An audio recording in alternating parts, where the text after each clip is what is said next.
We have Calgary Taylor Swift. Like, it takes 10 years to become an overnight success. Okay, why are you spending your time doing this? Like, you're not even good at it. Social media really is a spiral when you get into it. I've always enjoyed writing like fun songs. Live your life in full color.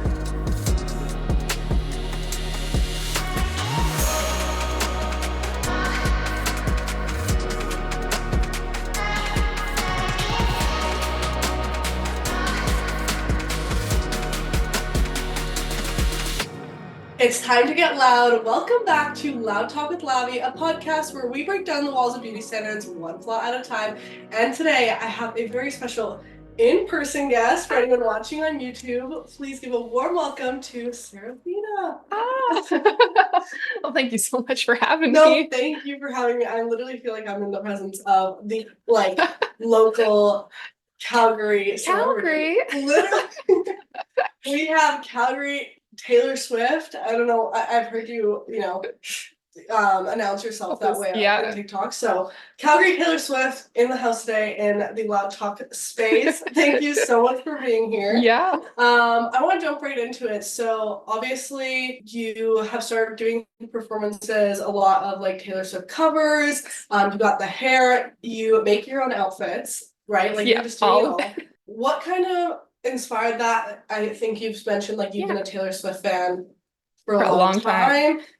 So have you always like loved singing Taylor Swift songs or? Yeah, I always like to say I listened to two artists growing up, Taylor Swift and Owl City. Okay. And so Speak Now was the very first album that I got. My dad went and picked it up for me from the library, and then I downloaded it to my iPod. And that was the only way I knew how to get music. So I just listened to Speak Now on repeat. And then I got Fearless. And then I kept listening to it. And, we happened to have the same haircut at that time. And I was just like, I love Taylor Swift. I'm gonna stick with this. Well, and I feel like at that age, like when you do find those similarities, like I remember I was like a big believer. Oh, yeah. And my middle name is Maria. And when he came out with that song called Maria, Maria. I'm like, it's about me. It's for you. That's it. So I feel like that, especially we just like find those things that connect us to the artist, which is so fun. And have you always like loved singing? Because I know for me, I've always loved singing my whole life and I love dancing. And I always joke around that, I can dance, but if I could just sing, then you'd be a pop star. Like, you would literally, I'm that delusional that I'm like, I literally would be selling out stadiums if I could sing.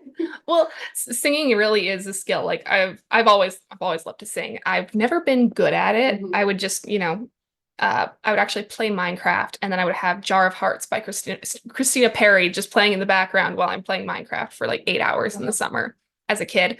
And it was never really much more than filming photo booth on my Mac. I would just record. It was something about the photo booth because the amount of covers I have on my photo booth, and I listen back to them, I'm like, oops. Girl, I thought I was going places.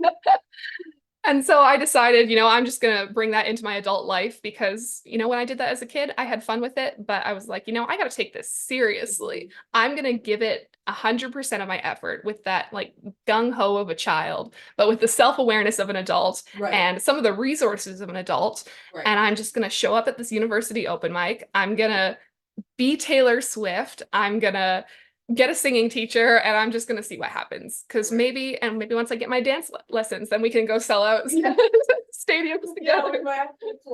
And you can open for me. Exactly. So to give some background to listeners, viewers who don't know Seraphina's story, she basically went like berserk viral on TikTok, mainly. Yeah. So we go to the University of Calgary, and she did an open mic night.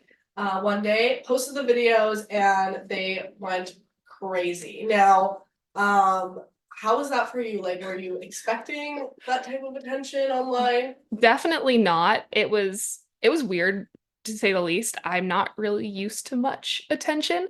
I was just kind of like, treating TikTok as a video diary, just like, let's see what happens. Here's the open mic I've performed at, because I honestly didn't think what I was doing was too weird, because I had seen a couple other people just like go to an open mic and sing Taylor Swift.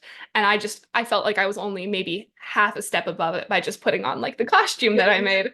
you make those yourself, Yeah. right? Like they were like replicas basically of like, yeah. I was just like, yeah, it's essentially a school talent show, and I've got a costume and a haircut, you know, I wasn't expecting it to blow up in the way that it did. And seeing all of the very positive and very negative reactions was very overwhelming to say the least. I didn't know how to react to it. And I kept refreshing my TikTok every like 2 minutes just to see all the likes pile in, because I was like, What's going on? What's happening here? And I couldn't put my phone down for like 3 days. I was just like, I'm famous. I know, it's a weird, like, when that, you know, when you initially see it picking up views and then you keep refreshing and then it like doubles, triples, and you're like, whoa, like, and then you're trying to read the comments and obviously, like you mentioned, with positivity and negativity.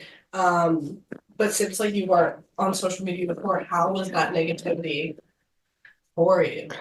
It was I definitely didn't take it at first. I was just like, these people don't know what they're talking about. I'm just having fun, you know, I'm cool and I'm confident in myself. And I had worked really hard on the performance, so I didn't think it was that bad. But then they kept coming, and I really started to doubt myself. Because I was like, okay, maybe I'm just delusional. Like maybe I know I'm a little bit deluded, because you have to go into it with just that little bit of no one perfect. is gonna go to an open mic night unless they're a little delusional. Yeah, that's part of the fun. Yeah, exactly. And so I was like, I don't know how to perceive myself here, because I'm like, the ratio is getting more and more negative as this gains traction. And so I was just like, you know what? It doesn't really matter what anyone else thinks in the end.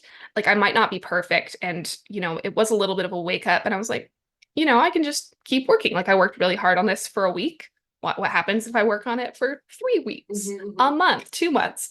And if there's an open mic every month, let's just see where we can go, and let's keep documenting it.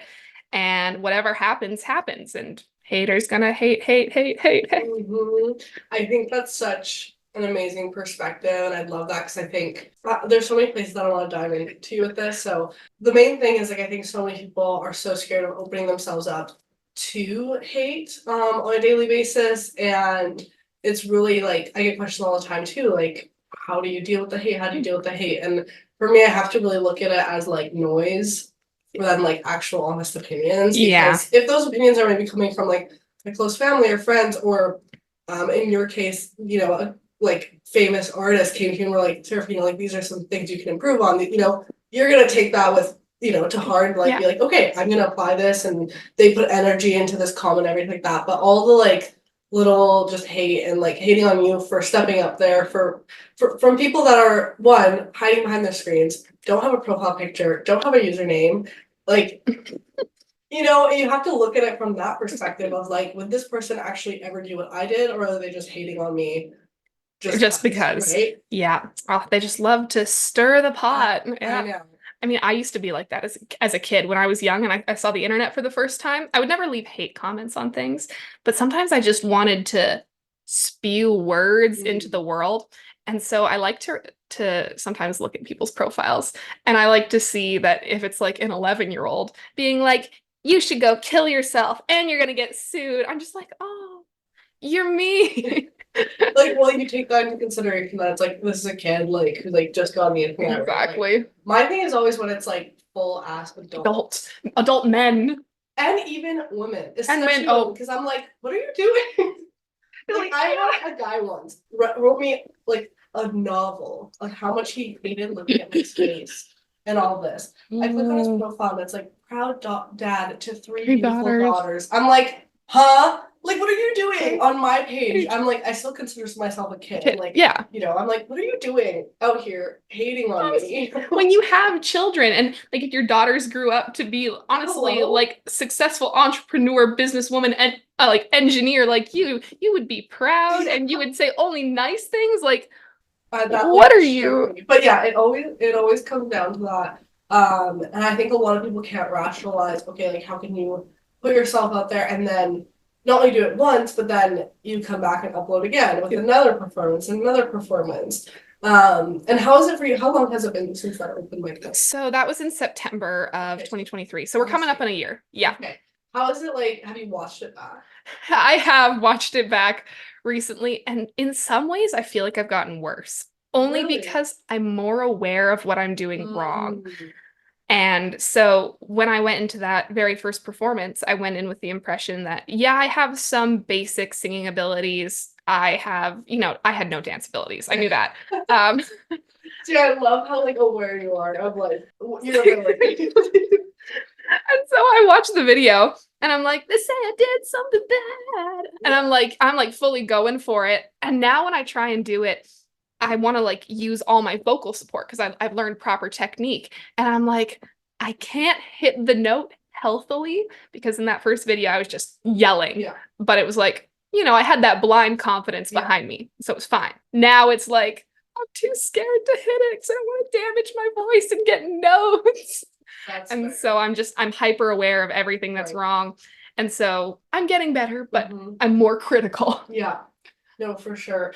Okay, I obviously have seen some of your TikToks talking about like why you're even, pursuing this in the first place. Can you tell me a little bit, and like the viewers too, a little bit about your backstory, on your whole mindset on like, fearing. And I actually have, this is so funny, and this is what I want to talk to you, is I have an episode that I did probably a year ago titled um fear, regret, not judgment. So I've seen you kind of talk about that whole concept too. So I'm like, that's insane. I need to talk to this girl. So can you walk us through kind Yeah. of your story and how you came to where you are today? Yeah. So a year ago in July, my mom lost her 8-year battle with inflammatory breast cancer. And when she was first diagnosed, they told her, you probably only got a year left to live. And she was like, instead of, being sad and, succumbing to that and counting down the days and coloring in the calendar, she was like, okay, I'm gonna take my lifelong bucket list and I'm just gonna start. I'm gonna see how far we get. And if I complete it, let's keep adding to it. And so she started learning to paint, which was one of her first things. And she went to painting classes and she did painting markets. And every Wednesday night, she went to Rumble House in Calgary and she would paint something and then they'd auction it off to charity. She started going on hikes. She started public speaking. She wanted to write a book. And she ended up living for not just 1 year, she lived another 7 after that. And when she passed away last July, I was like, I feel very lost in my life because I don't have other family other than her. Like I have my sister. But other than that, like my dad isn't in my life. My grandma, she's in BC. And then that's I got, a couple aunts and uncles in BC, but in Calgary, it's just me and my sister, and I felt very alone. And so I was like, I can succumb to that. I can stay in bed and I can rot, which is what I did for a little bit. And then I was like, September rolled around and I thought to myself, I've always wanted to perform. I want to be on a stage. I want to sing. I want to make art. I've always loved doing that. Mhm. So why don't I just try and see what happens? Because my mom always told me that it's better to feel embarrassment and insecurities rather than regret later in your life for never trying something. So why not just do it? Absolutely. And first off, I'm so sorry for everything you've had to go through with your mom, losing her, but I think how you've approached it and coming out the other end is in such a beautiful way, is so inspiring. And even your mom's story of just switching the mindset, and I think that really shows how powerful the mind is in any situation you find yourself, no matter how hard it gets, which, I would probably say like losing your mom would, for so many people, would be considered like that's rock bottom. And the fact that you've been able to come out the other end of it so strong and want to do things, to make her proud, make yourself proud, live out your dreams is so inspiring. And I think so many people need to hear your story. And that's why I want to have you on this podcast, because I think it's such an inspiration and more people need to start living the way you do, like no matter their circumstances, because I think although, your mom was given, okay, you have a year, and she was like, okay, I'm going to take this year. Most people, we don't know like what our timeline looks like, Yeah. and we're not told, and we just keep thinking, well, I have time, right? But we don't know. We may actually have a year or two, or we don't know, right? Yeah. So I think that's a very good like way to call it, like we're not really jumping to live out our dreams until we are given some sort of timeline. Yeah. And I love what you're doing of just like, okay, I'm just gonna start that and pursue my dreams. Well, I'm young and hot. Well, exactly. And I think so many people, you know, or the embarrassment too, like I know in your TikTok you mentioned like, well, you know, I'm already this age, like how can I start like learning to sing now? And it's like, well, it doesn't really matter. Yeah. The age, you can start anytime. Yeah. Exactly. I think back to like all the time to like I always say like I really want to learn Spanish. I'm like, oh, but like it would have been so much easier to learn a new language as a kid. But my family, we immigrated here in 2005, and I always think like, well, my parents learned a whole new language in their 30s. You know? Yeah. So I'm like, why can't I do just that? But yeah. It's just that whole like fear of like, well, it's gonna be difficult. It's not gonna be easy, you know, and I think you just always have to start somewhere. Yeah. And I feel like that's a great thing that we don't think about when learning skills as adults. When you're a kid, you don't really recognize progress in the same way as you do with like a matured brain. Because I think as a kid, when you're getting better at something, you just think, oh, okay, I'm better at this now. But you don't realize really how bad you were at the start. But as an adult, you can really see how far you can come in a short amount of time. Like me for a year, I feel like I've gone from ass to less ass. And I get to see that with a matured brain. While as a kid, I would have just been like, yeah, I've always been good for my age. Right. It's funny you say that because I actually, one of your recent TikToks came on my For You page, and I hadn't seen your videos in a while.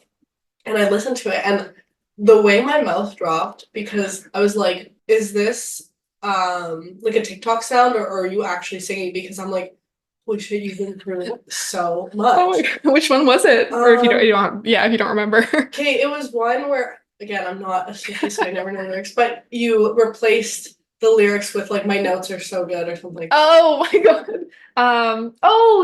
The Ready For It one. My notes are so yes, good. Yes, that one. Yeah. I was like, wow, like you, and the fact that it's like not even been a year and like you're actively taking singing lessons now, right? Yes. Yeah. And because I see like you do your TikTok live and stuff, and I think the whole journey of it all is so awesome, and you're still in school.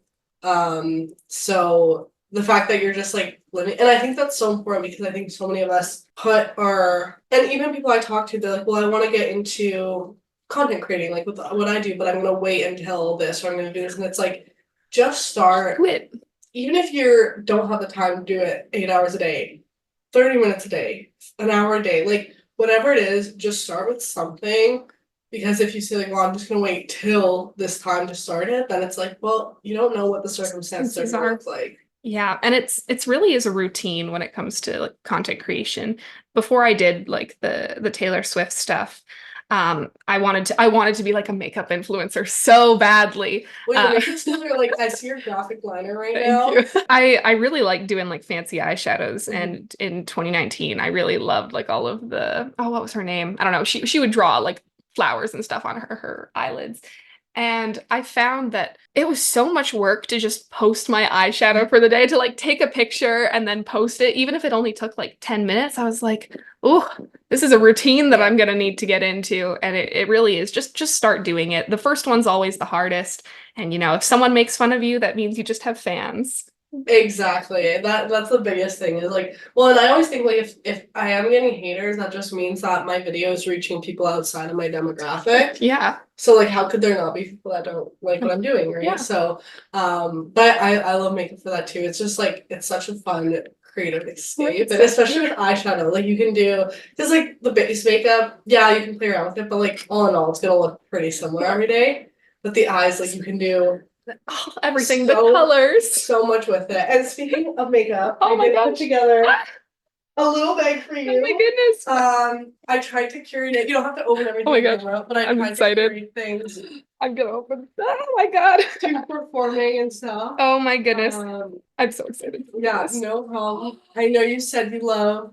I love colorful stuff. Eyeshadow, and I had that in my mind. I'm like, okay, done. Like I love looking at the clean girl aesthetic on other people, and then I try it on myself, and I'm like, No, I need bold. It needs to be hot. A bold lip. I've been loving bold yellows recently. I've been doing them on my inner corner. It's almost like 2016 Kylie Jenner, but like I'm loving it. I love that. And I know you mentioned you love lip products, so I included lots of lip products in there for you. Oh my goodness. I'm so excited. Is it for the people listening in, I included an Urban Decay Vice lipstick because these last forever. Oh my gosh. And I know you love a good red, so it's true. I do.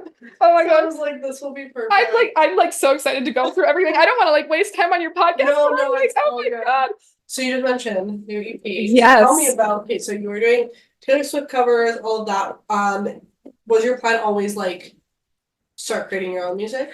I think so. I've always enjoyed writing like fun songs.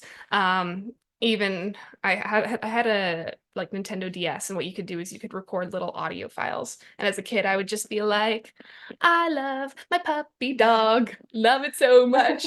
And so essentially I was a natural born songwriter. Of course. But I've always That's literally how I felt too. The amount of books I filled with song lyrics. And tell me why I was like 8 writing these like heart-wrenching breakup songs. Like, what was I going through?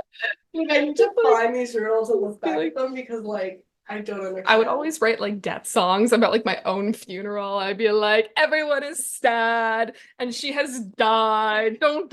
I have this like clear memory of, I literally think I was maybe in grade 4 at the time, and there was this boy in my class who could also sing, and I'm like, okay, like your dad needs to drop you off so we can record this song I wrote together. And this, okay, mind you, did not have like a crush on this guy. Like he was just like a boy in my class who I knew could sing. So I'm like, I'm going to use you for my song, right? And this song was like the most serious, like love to breakup song ever. And I think he like read it, and his dad was there too. And I think he was like watching. He's like, I don't know if this is like the best idea. And I'm like, I'm just trying to record a song. We're gonna be famous. Trust the process. Yeah, I the very first song that I released was in high school, and it was during COVID. We had to like, do a project for my media arts class, and I had been eating lunch one day and some rice fell on my pants, and I was like, oh, there's rice on my pants, what a disaster. And I was like, that is a song right there. And then I got home, whipped out the guitar, and I'm like, there is rice in my pants, what a disaster, rice in my pants, how did it get there? And then I submitted that for my media arts project and for the school's lip sync battle. Mm-hmm. And I won $100 Starbucks gift card, and I was like, this is what I'm meant to do. Exactly. I love all the confidence you just spew. Like it just makes, I think anyone watching, like, yeah, you're gonna have haters and all that, but then the other half of people are like, you know what? She can do it, and why can't I, right? Yeah, exactly. And it's like I think, but like again, you gotta be a little like do a little same with me, like in this whole career. When I started, like people, the amount of comments I'd always get from like friends telling me, are you still making those little videos in your room? And I'm like, yep. Are they getting 200 views? Yep. And I'm gonna still keep doing it. And you just have to have you just have to dream big, because like it just, without it, like where's the fun at, right? Right? Like, and why not? Even if it only stays at 200 views forever, if you enjoy doing it, why not? It's not like I started doing this to get like people watching me. Mm-hmm. I was just like, I want to look at this. I want to, instead of scrolling other people's TikToks at night, I want to look at myself before I go to bed. And I think that's where things really start to go the right way for you, because when you go into something, especially in this day and age of social media too, when you go into it thinking like, okay, I'm gonna post this video to go viral or to make money or to this, like it's not gonna. You have to have the love for it. You have to have like the ambition, because that's what's gonna keep you going, right? Because then as soon as like a video flops, you're gonna be like, I'm quitting, right? Yeah. So like if you have the love for it and you're doing it for you and you're gonna post even if you're the only person watching, then that's when it's gonna the best way to do it. So how many songs have you released?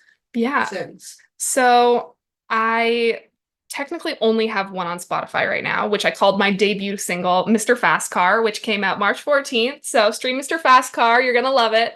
Okay, so your debut single out, and then you're working on a new one now? Yeah, working on an EP. I'm thinking Fruitiger Arrow is gonna be the title for that.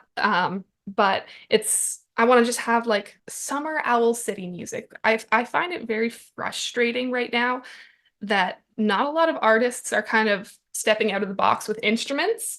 Um, like I feel like it's hard for me to find good music that I actually want to listen to. Mhm. Like I love Taylor Swift and Sabrina Carpenter is great, but Jack Antonoff needs to get his hands off pop music because I can't listen to the radio anymore, and he needs to stay away from Chapel Roan because like she makes good stuff. I don't need it to be tainted. Yeah.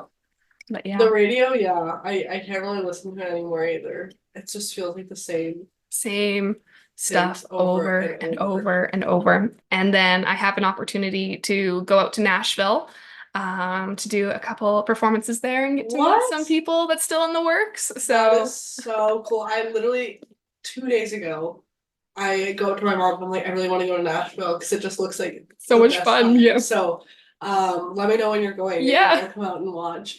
But so do you do all of the song recording and everything on your own? So Mr. Fastcar, the first song that I did, I made like a demo in my production software because I know basics of what to do, but I can't make anything that's actually like polished enough. And so for that one, I actually reached out to someone I went to high school with, and I was just like, hey, I don't have any money. I know we like maybe talked a couple times, but you seem like a nice person, and we were in the same graduating year. You want to help me out? And he was like, yeah, sure. And so I just recorded the vocals at home, sent them to him, and I was like, here's kind of the vibe I want. And he was like, great. And then sends me back this like amazing track that I was like, hey, this works. Mhm. And so I'm very lucky to have producers who are willing to work with me. But I do all the songwriting myself and all of like creating the instrumentation and love lyrics. I love like a good punchy lyric. My favorite one in Mr. Fastcar, sneak peek, is I know that you're feeling slick, but I call that dirty blonde. And I just love having little punchy things in there that make you giggle. It's something that you'll listen to maybe like a couple times Yeah. around. You won't catch it right away because it's kind of a faster song. Mhm. And just having those little tidbits of that's I funny. love that. And then it's just like I think always just like creating your own because growing up and I'm getting the sense you're like this too, like I could never just slow down with I was always making some sort of project, whether it was art or music or something. Like I was constantly doing something and I've seen it be carried into my adult life because even my mom sometimes just like just stop. Like I literally remember when I wanted to start this podcast, I called my mom up because I used to be really into music, played like 1,000 instruments, and then like quit it all like after like 10 years of doing it. But I called her last year and I'm like, hey mom, do we still have that mic lying around that I bought for music but never really used? And she literally on the phone goes, what are you planning to do? I'm like, well, I'm thinking about starting a podcast. She's like, Lavinia, you just ended like another project. Like, do you have to start this down? I'm like, well, it's already kind of in the works. Well, it's important. You need to dethrone all of the podcast men who are like, ah, yes, women belong in the kitchen. Why are they always set up in a room where there's like 30 people with an opinion? And I'm like, I'm just out here trying to create a safe space for like people who just want a safe space to talk about things and feel better in their skin, Yeah. feel more confident in themselves. Like, why is there no, but like, yeah. Yeah, people just need, honestly, we need more positivity. Why do you think most people aren't actually, I think we know the answer to this, but maybe we'll dive deeper into it. So why do you think most people are actually not willing to take the leap to fulfill their dreams? That's a great question. Honestly, I think people don't want to feel uncomfortable Mhm. at all. They would just rather stay completely neutral, never any happier than they Right. are currently, but also never off in their own skin, never taking that moment to step out of the comfort zone because the comfort zone is comfy. It's Yeah. nice. Yeah. But, And then yeah. I think there's two other things that play into it. One, worrying about people's opinions. Yeah. I think we base so much of our self-worth and all of that on what other people think about us. And I feel like it's always the people that don't really matter, you It's know, true. because like if you're doing what you love, your best friends, your family that, you know, actually love and support you will continue supporting you and will love seeing you happy. But for some reason we care about what Joe and Megan from high school think on our Instagram. You know, like it's like why are they significant to? And I ended up like deleting my like high school Instagram because I'm like I don't really care what any of these people are doing, and I don't really care for them to see what I'm doing. But I always find now too, like I feel the most maybe like that slight sense of embarrassment when someone from like my past or from high school and those kids, because I think that's what the age we grew up in where you're more open to like bullying and stuff. Like people don't really at this age at least there's less of it. So I feel like when people from high school like follow me or I see that they liked one of my posts and I'm like super open my skin journey and stuff, I'm like, ooh, that doesn't feel great. Whereas when it's a complete stranger or like a family member, I don't really care as much. I know that in high school, people openly talk bad about me, or they would talk badly about me in front of my friends when I wasn't there. And I was kind of used to it at a point. Like I would post makeup, and then we would have like these focus periods there were like a free period before class. Yeah. And there would be some classrooms where people would be scrolling through my Instagram in little huddles and then making fun of it. No way. And they would do it in front of me. They would do it in front of my friends. And I was just like, the point of it was for you to see it. Yeah, exactly. And I was just like, why are people so mean? And when I started doing the Taylor Swift stuff, I, was hearing from people I knew in high school being like, yeah, my friends are making fun of you. And I can see how many shares I get in reference to my likes. And I know that people are talking badly about me in direct messages. And I know that it's happening. And sometimes I feel it. And I'm like, I wanted to impress people in high school so badly. No one thought I was smart. No one thought I was pretty. No one thought I was like interesting or cool. But I was like, you know what? I'm going to do what I do wholeheartedly because I am happy. And I dedicated myself to all of my clubs, all my extracurriculars. And there were some people who were really mad when I got valedictorian. Um, they were like, she's a clown. She's the joke of this school. This person does not deserve this prestige. She is embarrassing. And I'm like, well, maybe that's why I got it. Maybe it's because y'all are too worried about what you're thinking and I'm actually doing shit. Yeah. Well, that's amazing from a fellow valedictorian. Yeah. That's really so amazing. I love that. And you know what? I think again, I just love your whole mindset on really getting to choose what you do with that energy. You can either sit there and constantly be thinking, fuck, like all these people are talking bad about me, or focus on what you're doing. And then when people turn around and are like, wait, what? She got valedictorian? Because it's like you're too focused On yourself. and like what I'm doing with my life, then like just it's actually insane. And even like with your social media, you see the shares and all of that. But do you find that knowing that people are talking badly about you or sharing your videos to be hateful, does that drive you even more? It definitely does. Um, Sometimes I like doing a little rage bait. I like to sneak it in. Exactly. I like to sneak it into my more genuine content sometimes, because I have to reframe interaction as, people talking badly about me to someone's talking about me. Right. And if someone's talking, Your name's in their mouth. my name's in their mouth, they're gonna know who I am. And that is something. And you can take that and turn it into an opportunity. You can turn it into a snowball that will build and build and build. And I think that's what Hook to a Girl did. I don't necessarily think like going on tour with a brand of being hooked to a girl is what I would want to do, but I'm like the entrepreneurial spirit and taking this viral moment and capitalizing on it. Why not? Why not? Like just if you have that one glimpse of hope, take it and run with it. Totally. So that's like first thing, the judgment. But I think, yeah, you have to kind of let it drive you. And like you mentioned too, your name's in people's mouth. And also, if 10 people hate on you, let's say for every 10 people that might be sending you hate, if there's one person that is looking at your story and you're like, you know what?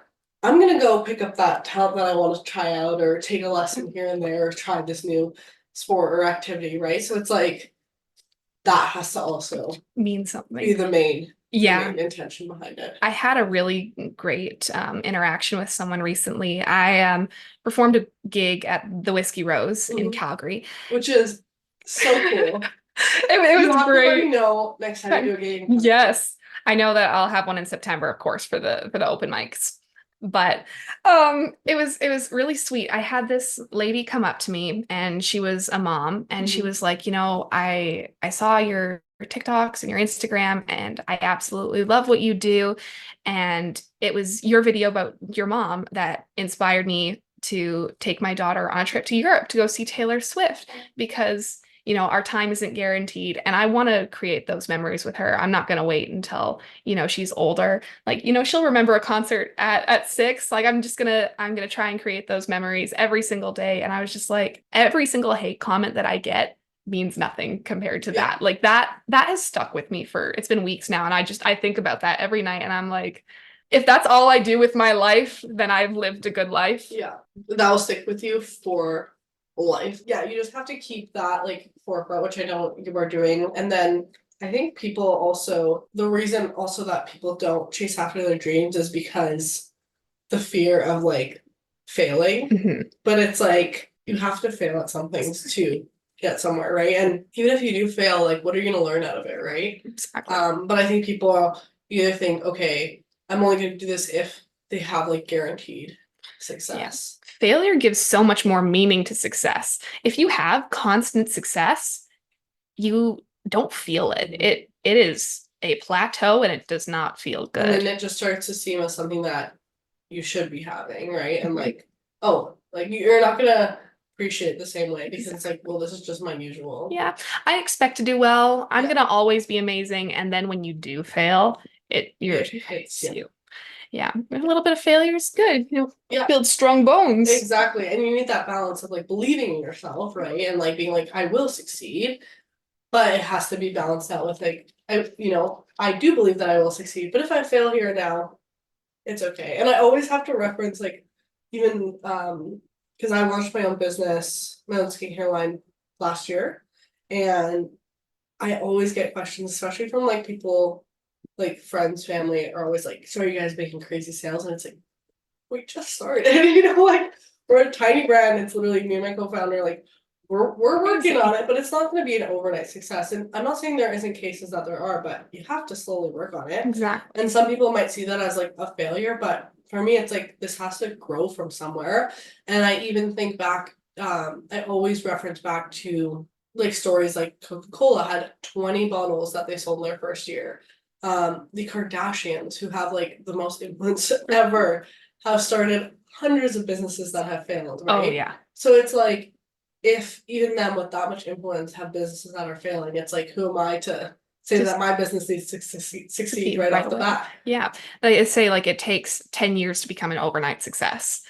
That exactly. Who did I hear talking about that? I heard it from a Chapel Roan. I think it was Coco Moco talking about it. Yeah. When I saw that video, I'm like, this is literally what I've been like screaming from the rooftops for years because I started content creating at 13 and this year I'm turning 23. So it's like the amount of people that, especially like people from high school, that I know made fun of me back in the day. I forgot to tell you this earlier when you were talking about your high school experience, but I remember walking into a classroom one day and my math teacher was playing one of my videos on the screen.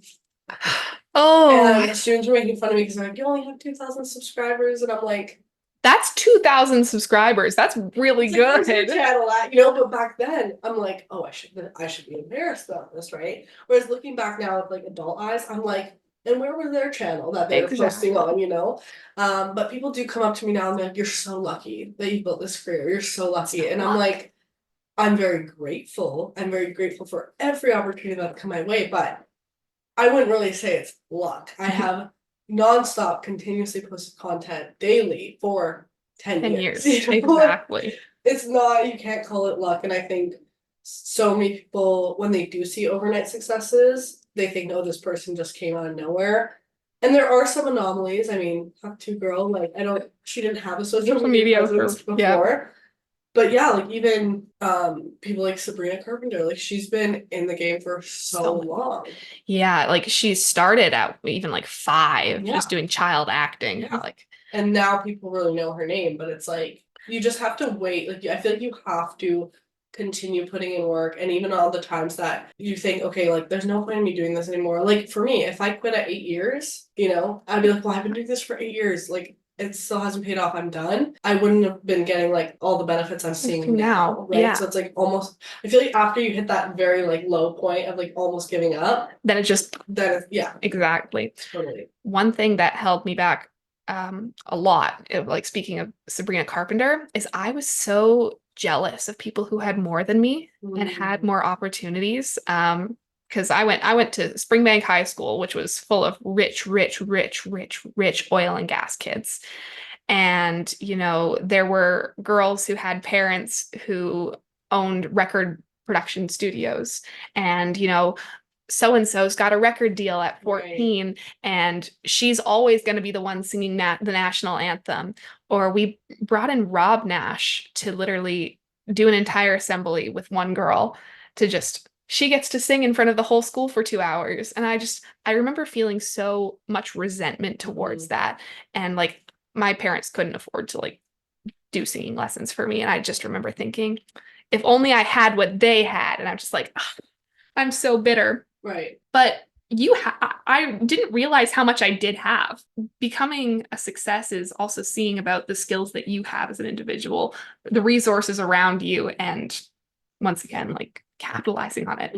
Be an entrepreneur. It's where your skills come from. So how have you like over the years then like overcome that feeling of resentment and looking at people who maybe on paper have more. Yeah. How have you overcome that? Because I think that's such a relatable feeling that so many people don't choose to admit, because it's like I could never be jealous of other people. Like we want to live in this world where it's like, no, I have love for all. I'm a girl's it's girl. True, I do. I love it. But it's a real feeling to look around, especially when you're busting your ass and you're like, why am I, like if I just was given these circumstances, so how did you, work to overcome that? It was a little unhealthy at first. What I used to do is I used to like critique them and I would be like, I could be doing this better than you, but that just made me feel worse. Yeah. And so I was like, I am going to block every single person who I know personally who is, trying to succeed, and not out of like a I hate you kind of way. It's more of I need to separate myself from you so I don't compare myself, or else I'm going to point out all of these little things that I see you doing wrong, but I'm really just projecting onto this person who is putting themselves out there and is doing something amazing and has resources and is using them. I feel like it's worse if you're in that position to not take advantage of it. So I'm like, why would they not be doing that? But I think we love a self-aware queen, and we love, like, I love that you're like, I was projecting and I was comparing. So like, let me set up that boundary for myself. I think people don't do that enough, even like with social media. I've made a full episode on this of like how dangerous it is to compare yourself. And I've talked more of it from like a physical look standpoint, but it really applies to everything. And the number one thing I say is like unfollow people who are not making you feel good about yourself. Nothing against the person, nothing against their success and everything, but follow people who inspire you, who bring you up, right? Like in my kind of demographic, like people are always saying, well, I follow these people with perfect clear skin, it doesn't make me feel good. And I'm like, well, obviously, because you're just gonna look at them, compare yourself. Follow people that look like you, that make you feel good about yourself and who you are as a person. And I think setting those boundaries, it's like people don't want to talk about that because they're like, well, obviously, like then you're just hating on the person. It's like, no, like I'm just setting those boundaries for myself so that I'm no longer hating on the person, and I'm also no longer hating on myself. Exactly. So win-win all around. Everyone's happier. Yeah, social media really is a spiral when you get into it, and sometimes it's difficult to stay afloat in the whirlwind of comparisons and people who are better than you, and just seeing all of these people have success and money and opportunities, and you can find those on your own. You don't need to worry about it. They'll come to you. You'll just gotta look. Totally. And I think an important point you mentioned there is like growing up you were surrounded by kids that had these opportunities and they could kind of be put into a room and given, you know, the opportunities, but how did you kind of switch? Because I think again, it comes back to how powerful the mind is and how you can switch your mindset. Like, how did you switch your mindset on like, okay, I don't have these opportunities like laid out in front of me, but does that not mean I can't make those opportunities for myself? Like, how did you kind of realize like maybe we're on, you know, two different courts, but like I can still make my own vision come true? I definitely saw it's difficult because I saw social media and I was like, it doesn't really pick favorites in a way. Like it doesn't really care how much money you have. It doesn't really care about any of your resources. All artists, all musicians have to put their music, put themselves out there on TikTok. And just because you have maybe more resources, it doesn't give you any more favors in the algorithm. Mhm. And so I was like, okay, if I look at this from an even playing field, if I take myself out of the real world for just a second and I take this thing that I have, I know the internet, I know what does well, I know myself, and I know what I like to make. And so if I know all of these things and I know what I'm good at and I have my internal resources, how is that not any better than the external resources that someone else might have? We're all on the same playing field. We're all doing the same thing. Mhm. Maybe we're starting at different points, but you know, we're all going to get somewhere eventually. No, and that's such a great mindset to have because and you have to kind of create that scenario for yourself. And I think I relate to a lot in that because growing up, especially because I've been doing this for so long, and then I'd see some girls that, you know, they'd start posting a few videos and they'd go viral and have way more following than me, and I'm like, what the hell? Like I've been doing this for so long, you know, like it just felt so unfair, but I had to realize like I'm not on the same journey as them. And you know what? Like you have to look at your journey as like this is what's meant for me. I have to trust this path. And I think back like if I did go crazy viral when I was younger, would I still have gone to university, which is something I'm very happy I did, you know? Yeah. So it's like you have to look at everything in perspective. And I'm sure, you know, the people that you were looking at being like they have these opportunities, those people are always going to look at other people thinking, well, I wish I had these opportunities, you know, like it's always just this huge domino effect. And that's just like the danger of comparing yourself and doing that. So what let's kind of move on to what's next for you. So you mentioned kind of new song coming soon, Yes. more performances. One of my big things that I put on my vision board this year was working more or with everything I do toward my work and everything in my life, I want there to be intent behind it. So even if it is like a silly makeup review, what's the intent behind that Smart. video? So going into, you know, this next school year and everything, what's your intent behind the content you put out, the performances behind you put out, the Yeah. performances you put out and all of that? I guess right now I've kind of been just like, I'm living day by day because I find it difficult to say out loud. My dream is to, you know, be an independent recording artist and release music and go on tour because in my heart of hearts, I know that that's not very likely. But the big dream that what I'm all working towards is I want to perform a show in Vegas one day. Oh my gosh. I want to have like a full showman, feathers, lights, sparkles, and I just want to put on a really good show in Vegas. And so I'm every time I dance, every time I sing, I'm just like, I need to have the sparkles ready for Vegas one day. And I just try and keep my eyes on that rather than saying, yeah, I'm gonna be famous. I'm gonna be a recording artist because that almost feels like I'm too full of myself if someone was to ask me, oh, what are your dreams? And so I say, one show in Vegas. And that's the intent right now. Well, I'm can't wait to look back at this episode and be like, I interviewed her and now she's famous. Hey! But no, you know what? Like, I think sometimes you have to have those dreams and even like being realistic about them and being like, you know what? I know the chances are very small, but also I saw this quote one day, just a few weeks ago, and ever since, like, I literally can't stop thinking about it because sometimes I feel like my dreams swallow me whole. Like, I will be like sitting up at night and I physically cannot think about anything else. I'll be in conversations with people and I realize I'm not really fully paying attention because all I can think about is all these things I want to do. And I'm like, cut it out. Like, what, you know? But I saw this quote that said, and I might butcher it a little bit because I'm just trying to recall it, but something about the reason why like your dreams consume you and like you can't stop thinking about them is because and you have this drive towards them is because one day that is your Your dreams, reality, right? So it's like the reason you can't stop thinking about it is because you're gonna get there. And maybe it's not to the exact same extent or and your dreams like change and stuff, right? Like what you want to do and stuff. And maybe it won't be a show in Vegas, but maybe it'll be some other extravagant show where you'll have the full performance, glitter and everything, right? So it's like those wants, though, those like deep wants within you, you want those things so badly because in one way or another, they will be some sort of reality. Yeah. Oh, I love that. Right? Isn't that like that's real? Yeah. It puts like a different perspective on it because sometimes I think, and it like drives me a little bit crazy because I'm like, okay, I feel like icky with myself because I feel like almost so desperate for this. Like I'm just pushing so hard, but it's like, but why? Why is that? There's a reason why that drive was placed within me is to accomplish that thing. Your brain's just getting you ready for it, Yeah. you know? Yeah. Yeah.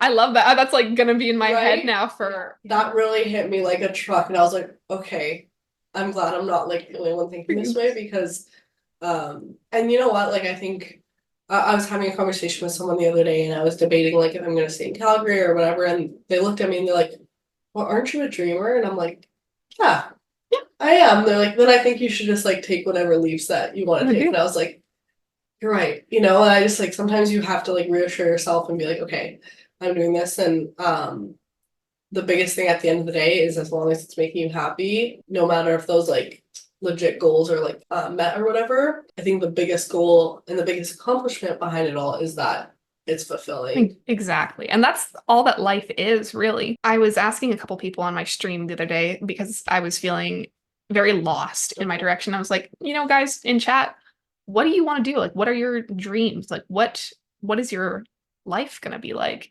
And I saw a lot of people saying like, "Oh, I want to be a nurse. I want to be a vet." And it was nice to see what everyone was thinking. And I always struggled with I can't pick a career. Like Me too. Oh my gosh. I literally my whole life I would always bounce back and forth. And even to this day, I'm like, I don't really know. And it's like, why do like some people just know?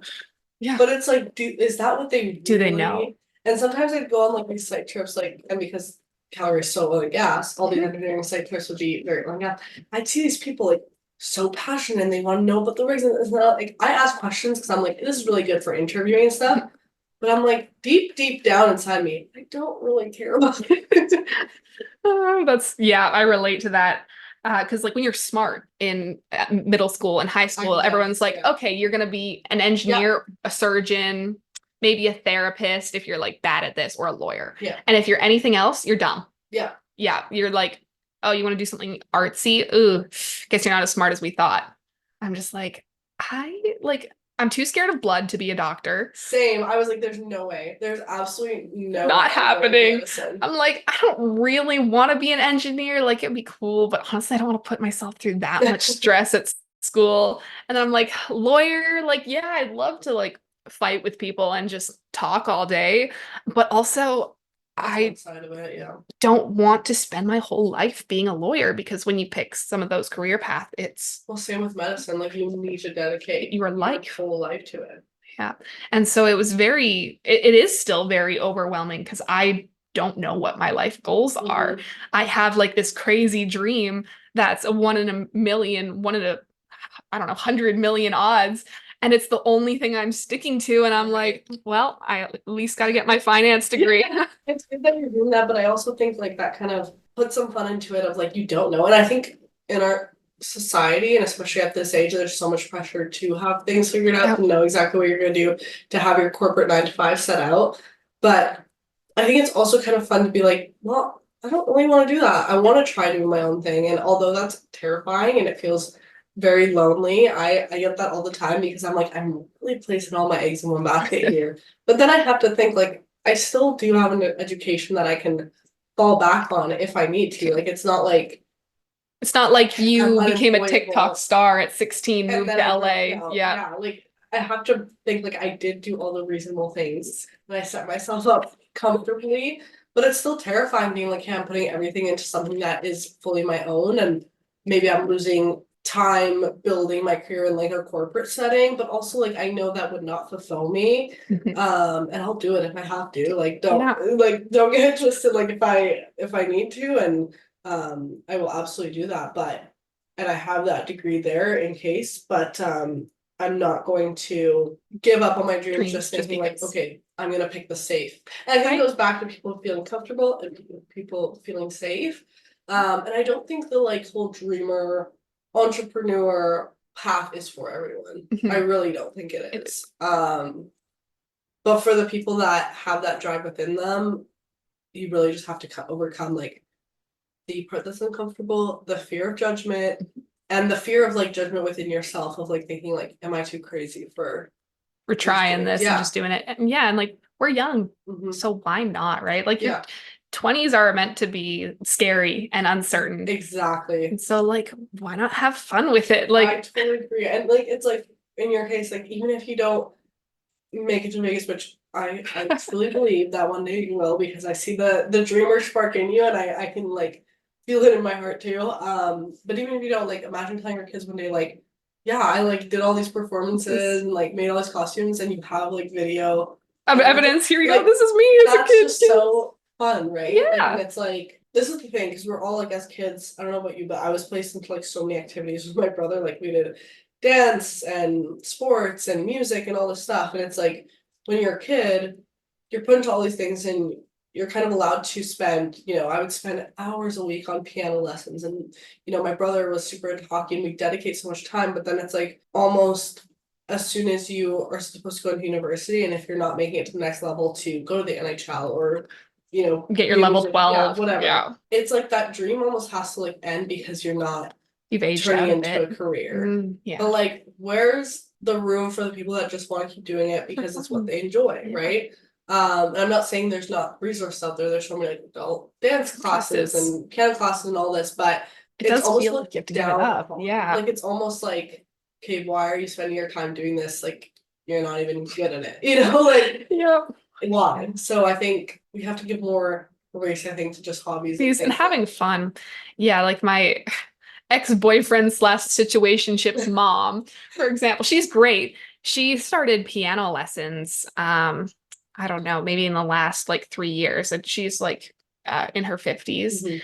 And I look up to her a lot because she's just like, she goes to like she does her adult piano lessons, and then she does like little recitals in the church hall, and it's inspiring to me because that's what I would want to do if I was an adult and I had my 9 to 5 and I had my family. I'd need to make time for the things that make me happy, because life is not just about making money, going home, going to sleep. Totally. Or else, like, I don't know. If that's what life is like, I don't know. Well, so many people I think live for the weekends, you know, and they leave like all the fun things that you could do for the weekend. And their 9 to 5 just consumed, and I'm like, once you're done at 5, like go to, even if it's for 30 minutes, go do something you love, you know? Like when I was on internship, I always would like try to have something planned for the evening, even if it was literally going to the grocery store. But I'm like, that's so fun. I need to have something, or like going to a new coffee shop or whatever it was, like just having something planned in so that my day wasn't like, for me, my day started at 5 p.m. once my 9 to 5 was over. And I could work on content. I could, even if it was working on a school assignment that because like I was crazy for taking classes during the time.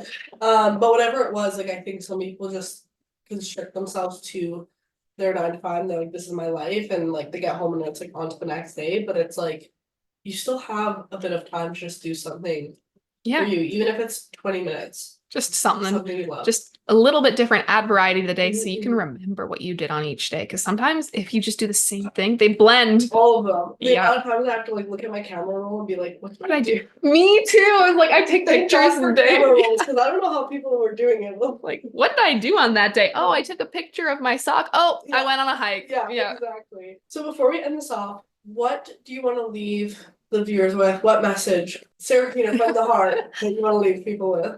Well, you know, I always like to say, live your life in full color, wear whatever you want, do whatever you want, try something new. Don't stick to the plan that you thought you would do when you were like 8. If you said at 8 years old you want to be a lawyer and you don't want to be a lawyer anymore, don't be scared to admit it. If you still want to be a lawyer, go for it. If your passion is medicine, go for it. If your passion is singing, try it out. Just see what happens, you know? Like, why not, right? Live your life in full color and stream Mr. Fastcar.